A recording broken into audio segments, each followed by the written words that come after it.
হাইরে দুনিয়াতে কি আলামত সৃষ্টি হলো রে ভাই।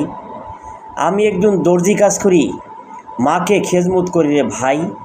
আপনি একজন সচিব হয়ে, বোর্ডের শিক্ষক হয়ে, বিসিএস ক্যাডার হয়ে মাকে খেজমত করলেন না ভাই।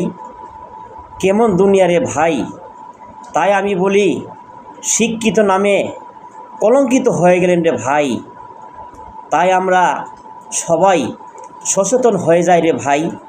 সবাই আমরা এখান থেকে মা বাবাকে খেজমত করি রে ভাই। বৃদ্ধ মাকে কাছে নিয়ে রাখেন রে ভাই। আমরা সবাই সমস্যা কি জানেন? আমরা বউ পেয়ে মাকে ভুলে গেছি রে ভাই। বউয়ের কথা উঠা বসে করি রে ভাই।